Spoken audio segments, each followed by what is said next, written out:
The Nahanni National Park is a wild, rugged place in Canada, with tall, dark mountains and misty skies that give it an eerie atmosphere, like something out of a fantasy story. But it doesn't get that many visitors because, well, the name, the Valley of the Headless Man, is probably not a huge selling point, and on top of that it's almost impossible to get to, and it is widely believed to be haunted.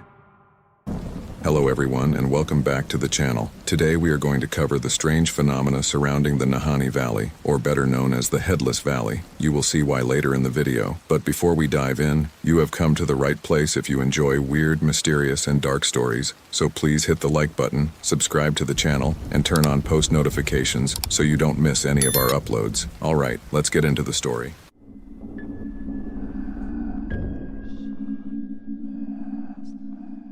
The Nahanni Valley is located deep within Canada's Northwest Territories, and some even view it as one of the world's last remaining wildernesses that haven't been spoiled by man. This natural retreat is nearly 500 kilometers, or 311 miles from the nearest city of Yellowknife, buried among harsh and unforgiving terrain. It is a place that has survived despite humanity's constant expansion, a place where the wind whispers stories of terror and sorrow. However, reaching Nahanni is challenging. The best way to access the valley is by air, water, or a treacherous drive from the abandoned hamlet of Tungsten. As the sun sets over the valley and the shadows lengthen, it becomes evident that something malevolent is at work, something truly horrible, and something that is beyond explanation. And when you stare into the center of this wilderness, you can't help but wonder what horrors await. Known as the Valley of Headless Men, this haunting and dangerous national park reserve has claimed the lives of several explorers, eaten up by its harsh nature under mysterious circumstances. What horrors await those who dare to descend below its depths? The wind whispers tell terrifying stories, and the shadows conceal unfathomable things. Some believe it is the curse of the ancient ghosts that still walk the valley, while others suggest more worldly causes. But the truth stays hidden in darkness when the sun sets over the valley, waiting for its next victim. It is a location that pushes the capabilities of even the most experienced adventurer, and survival is never guaranteed. The valley is above the 60th parallel by Canada's other untamed wildernesses. Cities and civilizations are sparse in the north, forcing travelers to fend for themselves against the weather and other horrors hiding in the shadows. Those daring enough to travel into the Nahanni Valley may reap significant rewards. However, the risk is much higher since it is a realm of mystery, where the natural world collides with the supernatural, and the unknown and inexplicable reign supreme. The United Nations Educational, Scientific and Cultural Organization, or the UNESCO, recognized the Nahanni Valley's grandioseness in 1978 when it was designated a World Heritage Site, becoming one of the first 4 natural areas to achieve this tremendous honor. Despite its illustrious reputation, the valley has remained mainly undiscovered and largely unbothered by humanity. Its wild and rough landscape has attracted only the bold, adventurous travelers willing to endure it. Timberwolves and grizzly bears are unquestionably the dominant species in this vast wilderness. The indigenous Dean people have resided in the surrounding area for many years. However, according to their folk tales, they have yet to dwell near the Nahanni River or its tributaries, from which the valley gets its name. Instead, they talk of another tribe, the Naha, who formerly lived on this challenging territory. Despite its intriguing history and diverse fauna, the valley is undiscovered and unaffected by contemporary society. Naha, the lost tribe of the Nahanni Valley. According to Dean's folklore, the Naha were a tribe of wild warriors living in the treacherous mountains surrounding the Nahanni Valley. They would emerge from their high-altitude fortifications to loot and slay the unsuspecting Dean tribes living in the valley's lowlands. The Dean feared the Naha and spoke about them only in whispers, knowing their fury may be unleashed at any time. Even now, the name Nahanni sends shivers down people's spines. It is a name steeped with blood and dread, originating in the Dean language and meaning the river of the land of the Naha people. The very name of the Naha tribe conjures up visions of utter terror and despair. The strange stories and names indicate that separate indigenous people formerly lived in the Nahanni Valley. However, according to the Dine, the Naha people left without a trace, unexpectedly ceasing their terrible incursions. Their unexpected departure remains a mystery, and despite countless efforts, evidence of their existence has yet to be discovered. Was their death caused by sickness or some other calamity? Did they relocate to a distant place, or are they still lurking in the valley, hiding in the shadows, ready to strike? These ghoulish theories continue to haunt the valley, Although this could be explained away as simply another folklore about indigenous people, multiple strange deaths and disappearances in Nahanni Valley had pretty much just given gasoline to the already burning questions surrounding this location. As a result, Nahanni has been the focus of numerous mystery seekers, with most of their interest focused on a specific location inside the valley, known as the 200-mile Gorge. The Dean people talk of an unknown evil lurking there, and few dare to visit, especially after the tragedies. This horrifying valley was given the moniker Valley of the Headless Men. The unsettling title, Valley of the Headless Men, originated during the Klondike Gold Rush in the early 20th century. Many optimistic prospectors set their sights on the isolated Canadian wilderness, notably the Yukon area, which is said to contain an enormous amount of gold in its rivers. According to Neil Hartling's book, Nahanni, River of Gold, River of Dreams, when British writer and explorer Raymond Patterson set out to the Nahanni region from Fort Smith in 1927, he received ominous advice. Men vanish in that country, and down the river they say it's a damn good country to keep clear of. In 1904, three brothers from the Northwest Territories, Willie, Frank, and Charlie McLeod, decided to prospect for gold in the Nahanni Valley. Their reasoning was that because not many people had ever been to this valley, this would mean that the gold had yet to be discovered. So,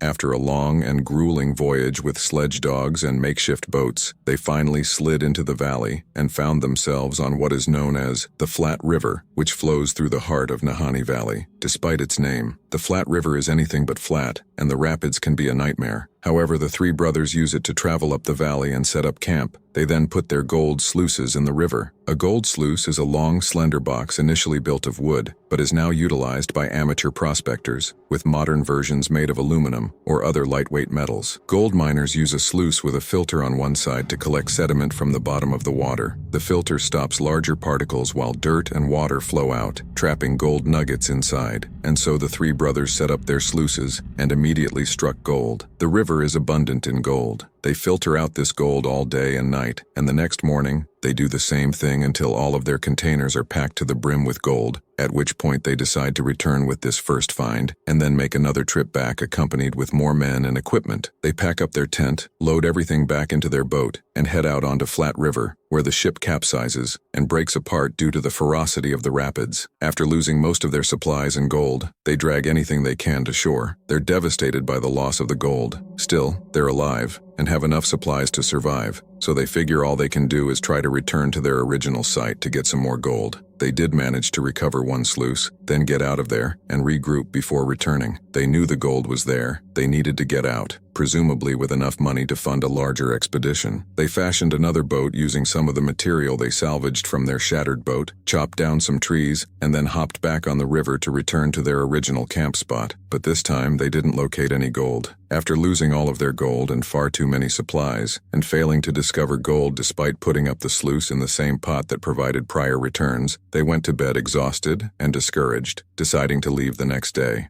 The following day, they packed up and returned to the Flat River. This time, they were more cautious and were able to successfully escape the valley. As soon as they return home, the two younger brothers, Willie and Frank, almost immediately begin making arrangements to return to Nahanni Valley, having established there is gold there. Despite the setback of the unsuccessful second effort, they were ready to go back out there. The eldest brother, Charlie, believes it was a close call when the boat capsized and decided to stay behind. Instead, Willie and Frank locate another third, a buddy called Robert Weir, who agrees to join them, and they spend the winter preparing for a long journey to bring back as much gold as they can. In the spring of 1905, they return to the valley. Weeks turned into months, months into a year, and have yet to hear from them. But Charlie figures they hit it rich and have provisions to remain out there long term, and all three are experts, so he wasn't too concerned. After a year, Charlie decides to check in and ensure their well-being, so he gathers 4 other people from his community and leads an expedition back into the Nahanni Valley to find his 2 brothers and Robert Weir. After another long and grueling trek, the search group arrives at the Flat River and follows the hazardous rapids, examining the left and right riverbanks for signs of life or any clue that these 3 guys are still alive and well. They made it to the end of Flat River, where it splits from the giant South Nahanni River and takes a sudden curve.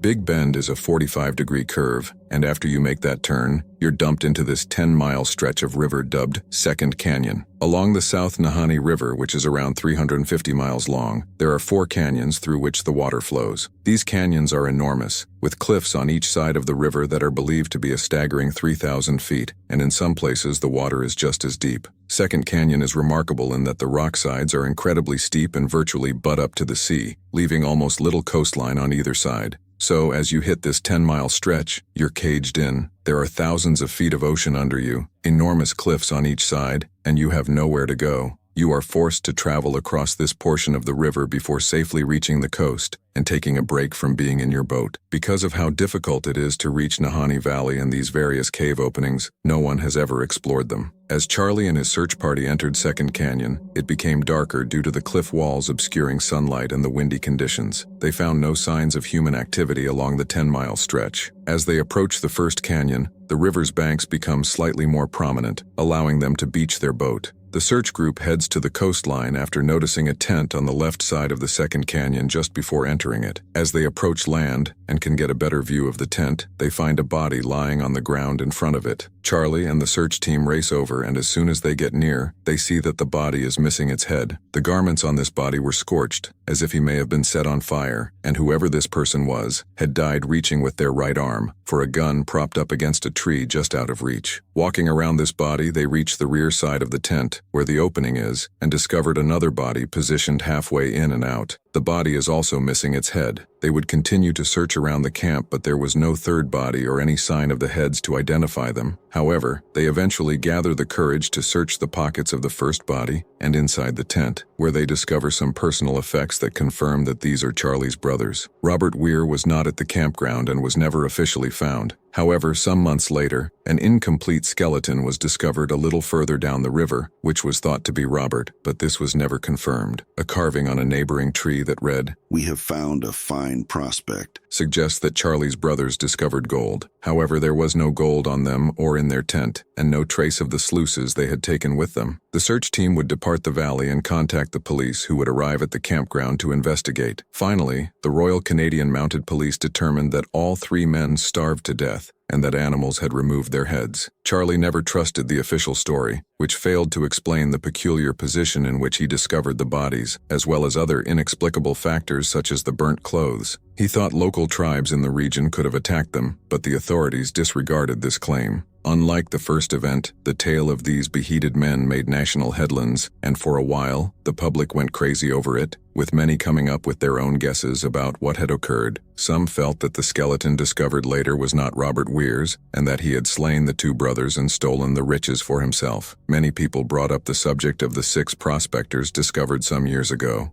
Others spread ancient local legend from the region, including the concept that the valley was cursed or home to some large unidentified species of animal, with the supposition that some prehistoric form of wolf or wildcat had survived in the woods. Regardless, almost everyone who heard the story, combined with the events of the previous incident, became terrified of the Nahanni Valley. The stretch of Second Canyon where the 2 brothers were discovered was renamed the Valley of Headless Men, later shortened to simply the Headless Valley, a name that wasn't just descriptive, but would prove to be prophetic. The McLeod brothers were not the only ones who died or went missing in the park in the early 20th century. A Scottish engineer traveling with them was never seen again, and Yukon prospector Martin Jorgensen suffered a similar fate in 1917. He had reported back home that he had struck it rich in the region. Shortly later, his beheaded skeleton was discovered outside his cabin, which had been burnt down, sparking rumors of headhunters in the valley in Canadian publications. Several more reports from the police verified similar deaths, and a large number of people vanished without a trace after entering the area. Around the same time in the park's history, a series of inexplicable plane accidents gave rise to the Funeral Range, a stretch of mountains that borders the terrifying Hell's Gate Rapids. These supposedly otherworldly deaths are only part of the enigma surrounding Nahanni National Park. Since the first Dean people lived there around 10,000 years ago, legends of hidden tropical gardens, supernatural animals, and ghosts lurking in the park's hot springs and tufa mounds have circulated.